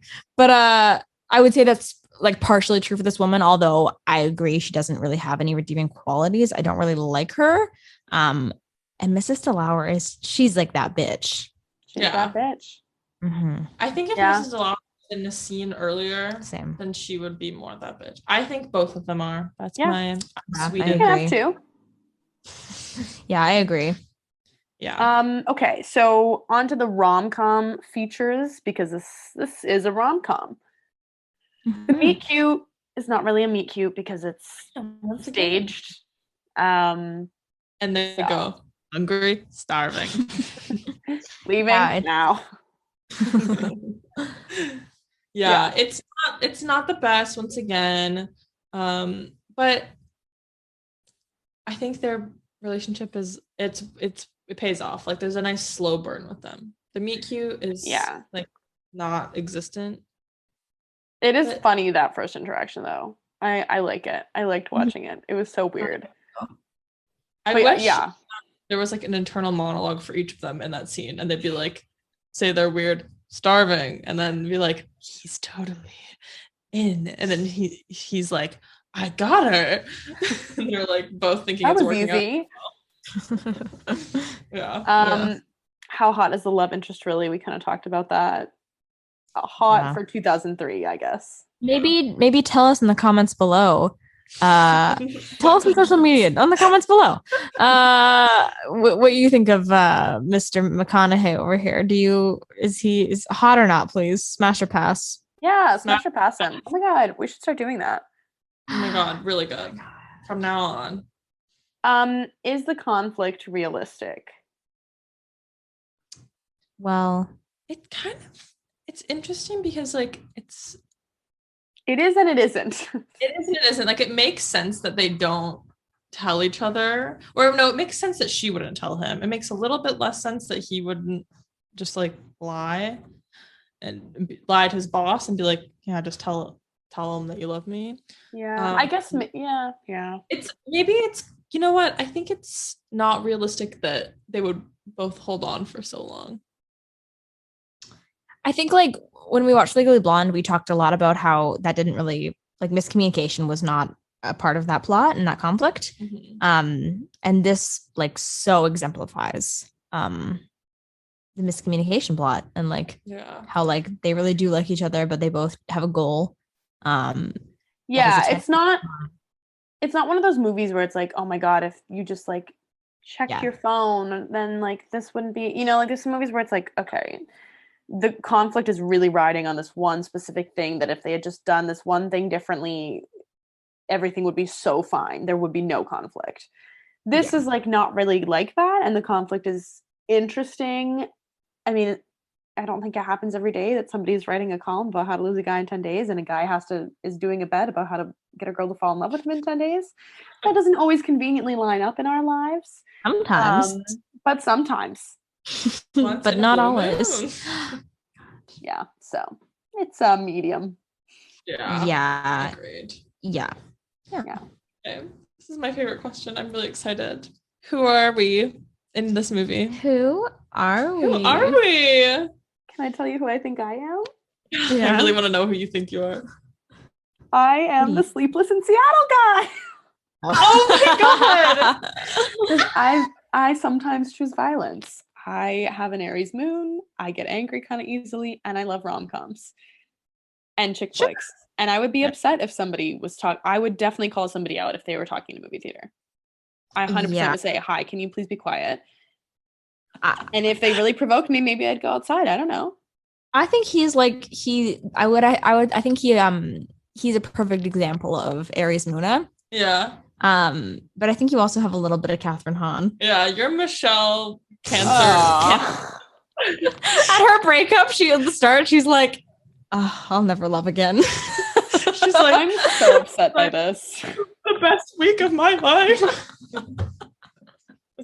I'm upset by this. I don't want to be Catherine Hahn. But you're not like that all the time. I think I'm way cooler than her. Oh my god, yeah, you are. You're not really like her character. You're just like that moment. Like, delusional. Like, I'm not like, no. I don't have unrealistic expectations in relationships like that. No. You really don't. You just you find things to be final sometimes. You're like, oh my god, this is it. I did actually it's not a conscious thought. It's like a brief moment in your life. Like, it's not like you're not like that for like a month. You're like that for like a minute. It's my emotional reaction. It's not my actual logical. No, god, no. Oh no. I did actually, funnily enough, write down, like, I wonder what what sign her character is. I was like, because partially I was like, been there a little bit. Oh my god. Yeah, I was like, there's gotta be a water sign. Yeah. Mostly at the beginning, I was like, oh my god. You're kind of like, I could see you being Andy too. A little bit. Yeah. I think you're like a professional woman who has goals and is adaptable and I don't know, not fully, but a little. I would combine those three and I would make that an Una pie. Una pie. Listen, Seattle guy, Michelle and Andy. Thank you. That's great.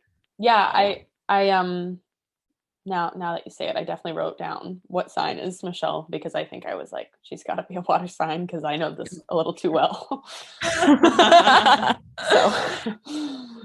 just like, maybe more Pisces like though. Yeah, maybe. How about the rest of you? I think I don't strongly identify, similar to Legally Blonde. Like, I don't have one that I'm like, oh, I'm so this person. But I think like maybe I'm a bit of an Andy, but not. But I think if I didn't have a conscience, I would be Andy. But I have a very strong conscience, so I couldn't do what she does. But I think like, you know, her craziness might be something I could be like. I'm a little bit wacko at times. But also like, I don't know, her like actually who she is, I feel like similar to her in ways. But I don't know 100%. I don't feel very strongly connected to any of the characters. Anybody have a thought? I saw a little bit of Michelle in you. More in the sense that like you're like slightly less experienced in like love, not like just exposed. We said, hey, Uga cries so hard. And Emma has no experience. Why did I just come up with Emma? Never do that again, anyone. You're not Emma. Anyway. Yeah, you're right. I felt like almost like, obviously not exactly like in the movie, but like almost like Kelly and I have been like Andy and Jeannie at one point, and you, like we've like helped you through like moments of romantic strife. Not that you like do the things that Michelle does, but just in like the sense that like I feel like we've like had a moment like of like giving you advice, and like you've been like, okay. And like I think Michelle's like well-intentioned throughout, like she's one of those characters throughout the movie that like is well-intentioned pretty much the whole time, except for maybe the couples therapy part. You have like the work ethic of Andy with like the innocence of Michelle. Yeah. Am I really that innocent? That's all I hear. Yeah. All right. Great. Excellent. I'll work on that. I won't take it. No, it's not a bad thing. No, not at all. Feels like it's a very endearing thing, I think. That's how I think of it with you, where I'm like, lovely. Like, aw. Yeah. That's nice. It's great. Nice for me. What about you, Kelly? I think I'm Mrs. Delauer. Yeah, I think so. That's it. That's all. Yeah. Enough said there, I guess. Yeah, I won't elaborate again. I don't really think you need to. That's just you know, I kind of just dance around. With your crazy pink looking like feather wig. Oh, I would love on the I think head. like when I'm like an old lady, I'm gonna be like her for sure. Yeah. That's so true. Okay, I think we should find like an obscure character for Emma Jo, because I'm the Sleepless in Seattle guy. Kelly is Mrs. Delauer. Who can Emma Jo be? Okay. I don't know. I've only seen this once, so I'm hard to define. Oh, wow. Yeah. You're just so unique, baby. She's so quirky. Maybe Krull? Krull the Warrior. I knew you were going to say that. I just like him. Now I'm Krull. Maybe you're Princess Sophia. Oh my god. I'm Matthew McConaughey's member. That's not the worst thing to be. You're Celine Dion. Oh. I got what I wanted. Celine Dion. Finally. Kelly, I Great. also see you as a genie. If we had to like draw from more central characters, just like, I don't know. She's just cool. And I think you're cool. Yeah. Yeah. You would say drama, drama, drama. Drama, drama, drama. Is this actually a good movie though? What do we think? Yeah. I liked it. I like it. It's not a perfect movie, means, but no, it's not perfect. But it's good. I take all of the things that are wrong with it. I acknowledge them. I apologize for them, and I love this movie. It's not your fault. Yeah, it's not a great movie, but it's a good No, I movie. agree. Like, I would say Legally Blonde is a great movie. This is a good movie. Yeah. This is good. I agree. I think it's It's got a rewatch value to it. I want to elaborate so bad. I have nothing to say. Well, yeah, if I could. Good. It's not great. That's good. I'd watch it again, but I wouldn't it wouldn't be my, if someone was like, let's watch a rom-com tonight, I wouldn't be in my top 5 that I've picked from. But it would be for me. But I have. Yeah, it might be for me. Yeah. If it was more nostalgic, maybe, but I really enjoyed it. Might be in the top 10. Yeah. This is, as I said to you yesterday, Failure to Launch is your Matthew McConaughey movie. Mm-hmm. This is ours. And they both involve him being tricked. Love for him to be tricked. Yeah. Bamboozled. Yeah, Bamboozled by SJP, Bamboozled by Kate Hudson. Bamboozled by a blonde. Yeah. AKA any man that's ever dated me. Bamboozled by a blonde bimbo. Bamboozled. That's pretty good alliteration. Watch out, job, guys. So yeah. So the overall lesson, I mean, we kind of talked about this already. Yeah. Is that it don't matter none. No. Yeah, like I guess it's saying like be yourself. Be yourself, and a week later he'll come crawling back to you. Exactly. And you're gonna go have sex with him in the stairwell of your apartment while your friend just sits in your apartment and doesn't leave. Yeah. Oh. You're like, what are you talking about? I was like, I don't think Andy and Ben do that. And then I was like, oh, it's Michelle and Mike. Yeah. Michelle and Mike. And the other lesson is quit your job. Try to move to Washington, D.C., but then don't. Can we talk about how crazy it is that they pulled over on the bridge? Why couldn't you just got to the other side of the bridge?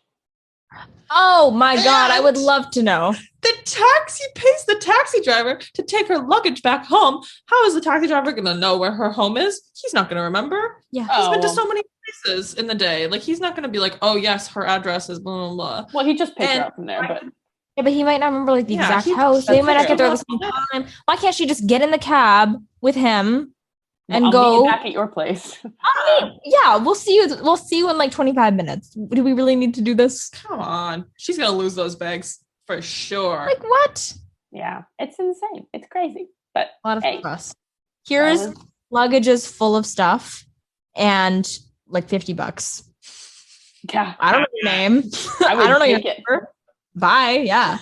Watch us kiss. The taxi man is now $50 richer and probably has a lot of designer clothes for his lady. You know what? He's best guy. Taxi driver best guy. For sure. Okay. Yeah, that's the overall lesson. Taxi guy is the best guy. Yeah. Yep. What do we rate it? Oh.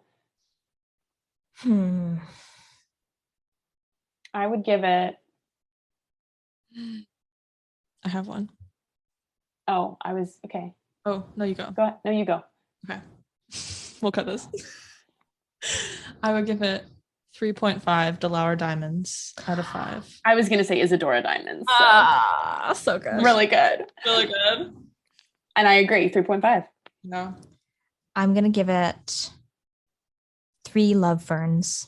That was the other thing I was thinking of. Oh my God. I was also thinking of Burberry scarves. 3 Burberry scarves. Wow. 3.5 Curl the Warrior Kings. I love him. Yeah. Well, I give it a 3. Our beautiful, lovely audience, we would love to hear what you would give it as well. So please DM us or tweet at us or reply to our Instagrams or text us personally at 555-0155. Hannah Montana's phone number. Have it memorized. That is a true stan right there.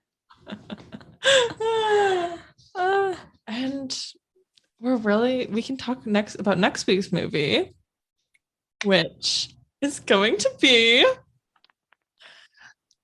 13 Ghosts. 13 going on 30. Which I'll talk about the calculations because, if you look at the Twitter poll, it's, it says it's a different movie, but we did it on 2 things. So we did Twitter poll and Instagram, just so you know. Yeah. We had a whopping 14 total votes. Whoa. 13 going on 30. 10 for Devil Wears Prada and 8 for A Cinderella Story. So, interesting. So we'll post another poll for the next episode. When we post that one, I guess, or when we post this episode, there'll be a poll for next episode. Yeah, we always got to work 2 ahead. Yeah. So please vote. Please. Can't wait to hear what you think. I can't wait. I'm so excited to talk about 13 going on 30. I am really excited to talk about 13 going on 30. Did you work in a magazine in that movie? Yes.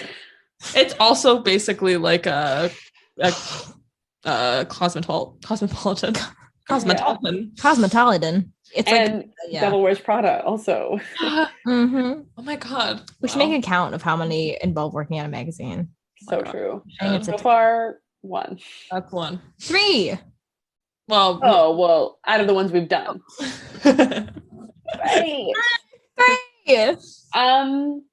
Yeah. Okay, so 13 going on 30. You got some time, 2 weeks to watch that before our next episode is out.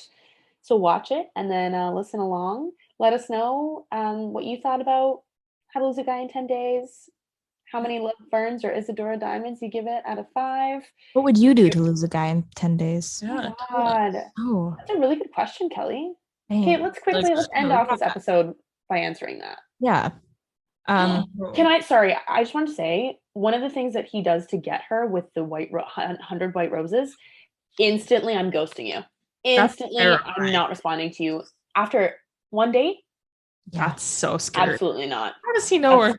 I guess he knows where she works, but it's scary. Yeah, that's a lot. That was a lot. Anyway, maybe I'd do something like that. Yeah. I think I would say I love you on the first date. I think that would really get them. I think that would really terrify them. That's a rough one. I think I would do that. I think I would show up somewhere that I knew they were going to be, and like maybe with their work or something, and just hang around, just be there. It's really my key for getting a guy and for losing a guy. Yeah. Oh yeah. I might call and text a lot. Yeah. I might send a lot of messages in a row. But the exorcism thing works too. Yeah, that was a good one. Thank you. I would try that. See if it worked. And with that being said, yeah. We'll see you in 2 weeks. Yeah. Follow us on Instagram and Letterboxd and Twitter at ughasifpodcast.